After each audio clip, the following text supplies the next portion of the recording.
Hello everyone, welcome to the Wave Oracle. Welcome to my YouTube channel.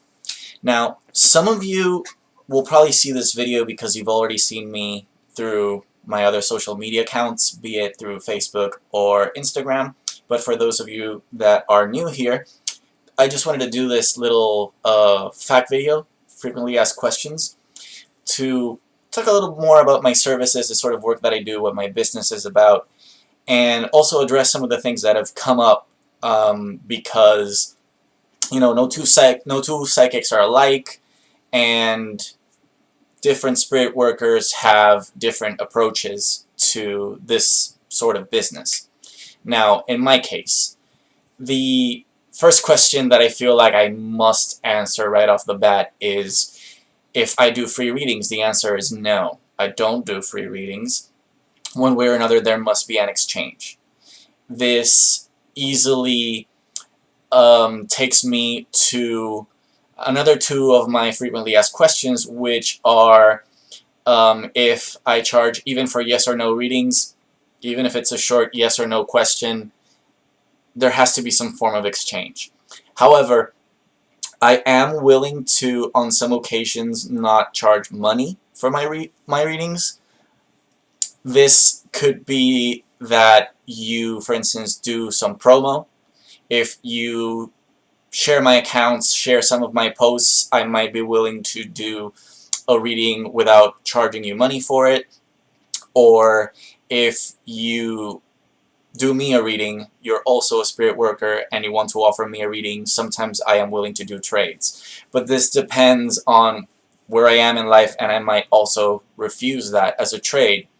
Now, another question that I would like to answer is if I do love spells or if I do abundance spells. The answer is no. My business is centered around the psychic work area. It's not centered on the doing spell work, on root work. Those aren't among the services that I offer. On some rare occasions, I might offer to do some light spell work, especially for health-related things. If you have some sort of surgery coming up that you're worried about, or if, I don't know, there's something that maybe you could use a little push on, I might offer this. But normally, if you ask me to do spell work for you, the answer will be no. My business, properly speaking, is doing tarot readings, playing card readings, some sort of intuitive work. I also tend to use divinatory arts because even though I very much trust my intuition and I am an empath, so I might read into what you're feeling, read into part of what you're going through, I also like to be systematic and precise. This being the case, then, I prefer to have this structure of like this given amount of time that you pay for so that I can give you the best service possible too. It's also going to be better for you, not just easier for me. Now, the next question, the most logical question, would be how much are the readings? How much are my services? So, included in the description box of this video, I will have my link to my website, which is www.thewaveoracle.com. I will also include my link to my Facebook page, and there you can have the whole list, the full list of my services and how much I charge for them. Next question that I've actually been asked quite a few times is how often you can get a reading. Honestly, there's not really a limit. If you feel that a certain issue has not been addressed in a way that you're entirely satisfied with, you can ask for as many readings as you want and can pay for. It is totally fine to get readings more than once, and maybe during the span of a week get a few readings. That's totally okay. The only thing that I feel that responsibly I should warn you about is that if circumstances haven't really changed, if your decisions haven't really changed, if everything that has to do with the questions you'd be asking hasn't changed much, then probably the readings will circle around the same points, the same outcomes. However, if surprising circumstances have come up things have changed in some apparently significant way, I totally understand you getting more readings, and you can get one whenever you can pay for the next one. As for how long you should maybe wait between one reading and another, again, it depends on the circumstances. If you get a very comprehensive reading with a lot of information and things haven't changed much, or you're seeing a lot of the things that I talked to you about during our session, then it doesn't make a lot of sense to get another reading maybe the next day, or maybe even during that week or that same month. But if you're in a changing environment, things are fluctuating quite a bit, things are very much in flux, and there's a lot of things that you'd like to know about, and then new things are coming up, then by all means you can ask me for another reading whenever. That's totally okay. For some reason I've been getting this question a lot as well, which is that if you ask about something too much, if you're going to get bad luck or somehow get cursed because you kept asking about the same thing. This isn't true. You can ask me the same question as many times as you need until the situation is somehow resolved or things change, you have new information. And I'm not going to curse you, I'm not going to throw hexes at you, there's no good reason for me to do that. The worst thing that could possibly happen is that maybe I might seem a little annoyed if I've already answered the question. But at the same time, I don't mind repeating myself and rephrasing myself so that maybe you understand things better. A lot of my friends can attest to that. I've often had to. Or if I have to point out, like, look, I've already answered this question, and then I could explain how I've already answered this question, even if it didn't seem like it the first time around. Next question would then be, if I pray. For some reason, that's another question that's come up quite a bit, and I have plans to do a video later on what my spiritual path is like, where I'm coming from. But for the time being and for the effects of this video, I do tend to pray rather regularly, but I'm not Christian. I don't belong to any Abrahamic religion, so I'm not Jewish, I'm not Muslim, I'm not Christian. So if you're wondering about whether or not I pray to the Christian God, the answer is no, not really. If you ask about whether or not I pray to see if I am regularly building on my spiritual practice, then I am regularly building on my spiritual practice, but since I'm not Christian, it's not necessarily going to look the way that maybe you'd expect. Honestly, however, this has little to nothing to do with the sort of work that I do. I could keep doing this work and be very good at it and not pray pretty much ever, or very rarely, and there wouldn't be much of a difference. Because my readings are not based on my connection to a god or a collection of gods, really. It doesn't actually depend on that. The place where I'm coming from as a reader and as an intuitive is that this very much comes from this mixture of, let's say, I'm sorry about that, my glasses keep looking a little skewed. It's not really coming from my connection to divinity. It's not coming from spirits talking to me, or me being the channel through which spirits speak, so much as this combination of creativity, intuition, subconscious, plus reason, plus my knowledge. I lean on that a lot heavier than mediumship work. Not to eliminate that I do tend to do some mediumship work, and unless I say that explicitly I'm going to be doing mediumship work, that's usually where I come from. It's this flexible mix of creativity with intuition, with subconscious knowledge, with conscious knowledge. Some people have also asked me, why do psychics give you different answers to the same question? Part of the reason for that is simply communication styles. No two psychics are the same, they're not the same people, so they're going to communicate the same ideas differently if it's the same idea. But also, we have different priorities, we have different ways of looking at things, and I'm not going to say that the culture that we're coming from, the social circumstances that we're coming from, doesn't affect the sort of reading that we give people. They very much do.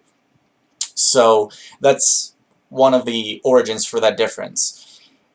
Part of it is also just purely professional, the same way that if you asked two lawyers about the same legal circumstance, they might give you totally different answers. Well, the same thing happens to us as psychics. The way we read our cards, the way we interpret them can be very different, and that's why you might get very different answers.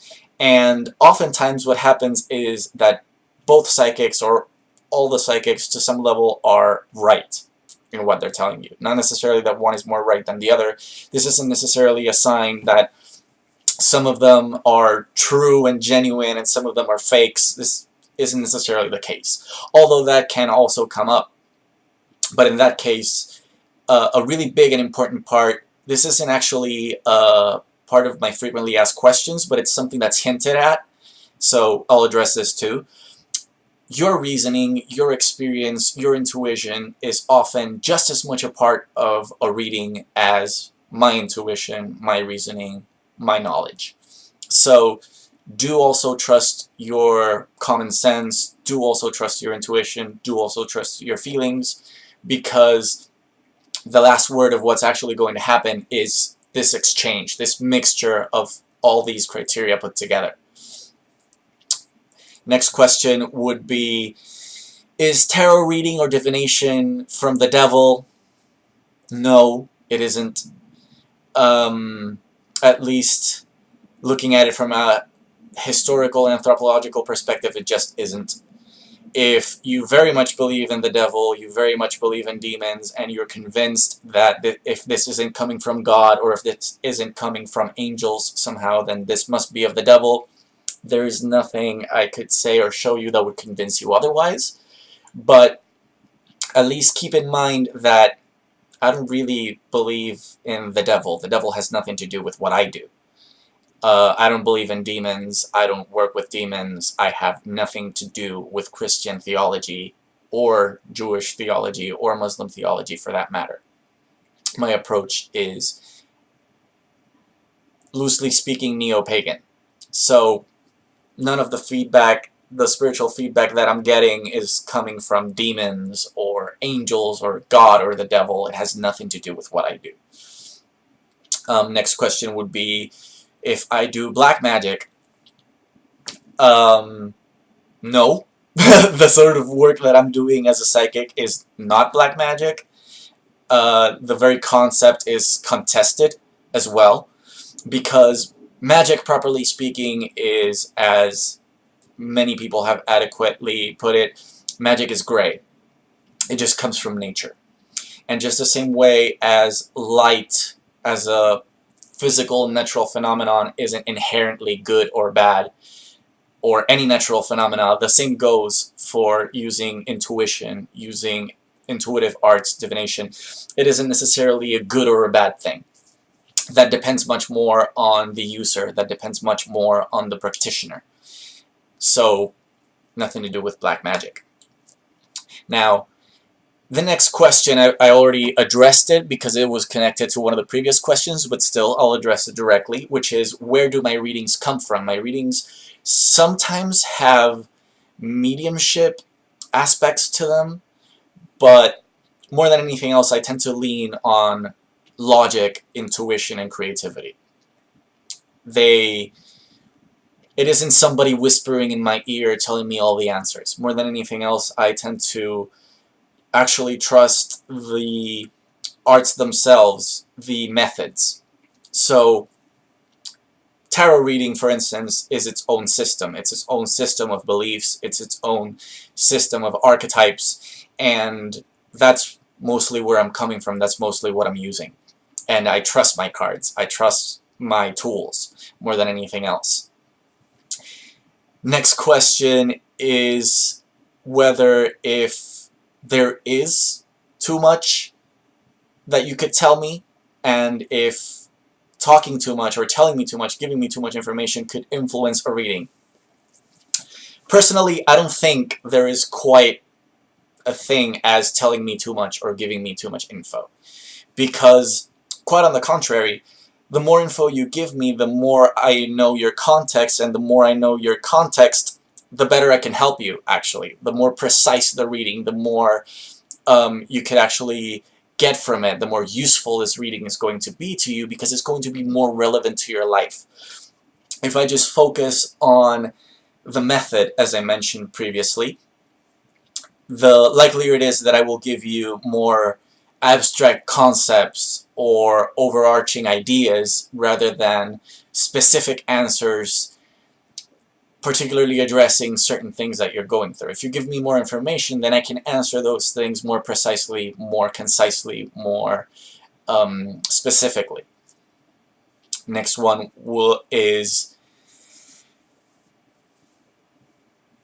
which, by the way, I want to go back on this. You can talk during readings. I actually prefer readings that flow more like conversations, rather than just me telling you things, just me telling you what's going to happen, me telling you what I think. I actually find that I do better readings, and that readings are more useful to my clients if they contribute to what's going on, and if they talk to me, help me eliminate certain possibilities, because oftentimes the cards just give me that, possibilities, ideas, and I'm tying them together, right, to the best of my knowledge and to the best of what my intuition provides me. But if I have more information, I can actually do this more specifically tailored to your needs. The next question is a question I get asked a lot, readings I get asked a lot. This isn't to say that you can't ask me this question, or that I would rather you not ask me this question. By all means, if you have good reasons to think that this question is relevant, or if this is really important to you, then by all means ask me. But I get a lot of clients asking me if their ex is coming back, or if they're going to get back together with their ex. And this is what I can tell you right now. Generally speaking, if your ex left you for, like, if they left you a considerable amount of time ago, and you're asking me, you probably already know the answer as to whether or not they're coming back.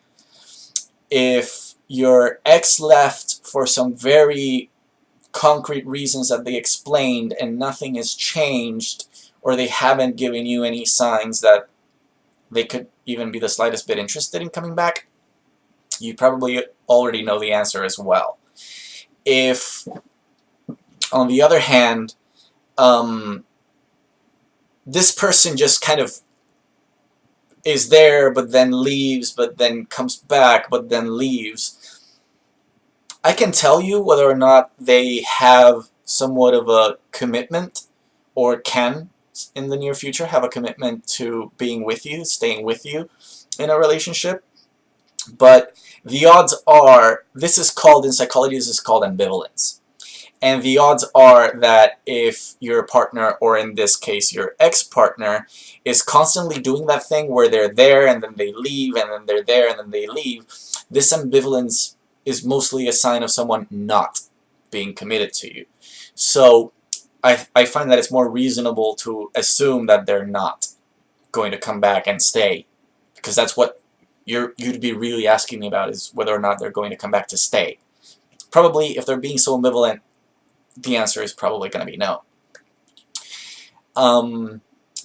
Now, one last comment I want to, let's say, make regarding that question. One of the circumstances under which it is most reasonable that you ask me this is if this person just packed their bags and left, with no explanation, no info. You have heard nothing from them ever since this happened. You know nothing. Researching what a person is thinking, feeling, doing, that's something that I can do through my readings, and in fact, past experience tells me that I'm very good at. But this doesn't necessarily guarantee that I'm gonna maybe give you the answer that you're looking for. Okay? Just so you have that in mind if you're going to ask me that question, because I get asked that question a lot. Next is if I can tell you the lottery numbers for this week. I don't do that type of work. There's people that do similar work to the one I do that are perhaps very good at predicting things like that, but in all responsibility, I don't encourage that people ask me that question because I have little to no experience with it, and so far I haven't gotten these very accurate responses when I have tried to do that just as a matter of experiment. Next question would be if you will ever find love. And honestly, about that question, I don't really think that I can give you a definite, detailed, and comprehensive answer, although probably I can answer a very related question, which is under which conditions it is likely that you will find love, or that you will find a love that is better for you. But if you're asking me this question, or the question regarding whether or not your ex is coming back, I think that you should maybe stop and ask yourself another question, which is, if circumstances are quite so obscure, so ambivalent, you don't see this person kind of making up their minds over whether or not they want to be with you, then maybe you should ask yourself whether or not you want to be with this person, or you should be with this person. Because probably you will find more productive answers there. Next question is if I can look into people's past lives, and the answer for that is yes! It's actually included among my services. If you would like to know what some of your karmic baggage is, or at least have some idea of where that's going, most definitely you can ask me. I love that sort of work. I have had very good readings regarding past lives, so by all means, that is something that you can ask me, and that will probably go over well. Then, very related to the first two questions that I answered, some people ask me if they can pay me for readings later. Unfortunately, in my experience, it is much likelier that clients will try to bamboozle psychics rather than psychics bamboozle clients when it comes to paying for psychic readings. A lot of people have so far approached me saying that they'll pay me later to look for a way to get a reading without having to pay me. I have no way of enforcing that you will pay me. I'm not going to call the cops on you. I'm not going to show up at your house. So, if you want a reading, this is basic. If you want a reading, pay me first. You pay me first, we'll do the reading. If you want to go over the time that you paid for, then by all means, you can pay me after the initial reading, but still know that more times than not, I will not do you a reading if you haven't paid for it beforehand. That's my only way of guaranteeing that the readings are paid for.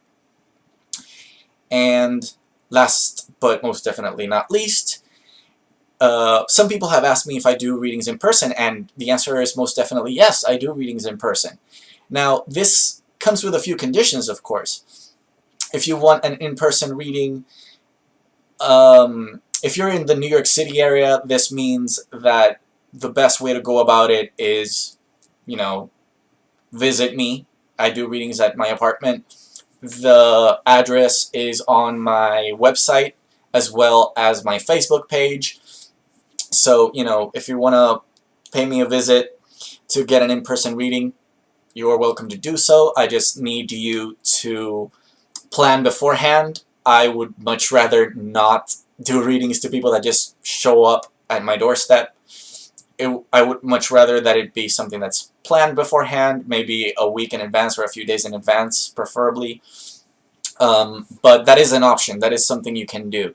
If you want me to do you an in-person reading, but you find it inconvenient to go to my apartment, it's hard for you to visit me, I can visit you, or I can go to some neutral place where we can both meet and do you the in-person reading. That is totally fine. But if it is outside the New York City area, then you're also going to have to pay for my transportation fees. You're going to have to pay for the reading and my transportation because it's otherwise not feasible for me. Now, these are my main frequently asked questions. If you have more questions, if you have anything else to ask me about, or if you have comments on some of the frequently asked questions, feel free to leave them on the comment section. Feel free to contact me. You can write me through my Facebook page or through my website. You can also email me. My email address is also going to be included in my description section, and it's on my website, and it's on my Facebook page, as well as my Instagram. Just to go over it, my Instagram is The Wave Oracle, altogether. My Facebook page is The Wave Oracle. The website is www.thewaveoracle.com. And my Twitter account, in case you have a Twitter account and this is more feasible than contacting me through Facebook or my website, my Twitter handle is Wave Oracle, altogether, just like my Instagram. So, by all means, if you like this video, if you have gotten readings with me and want more people to get to know me, engage my services, feel free to give this video a like. And if you want to, see more of my videos, see more of my content, then by all means, please subscribe. Thank you so much for your time.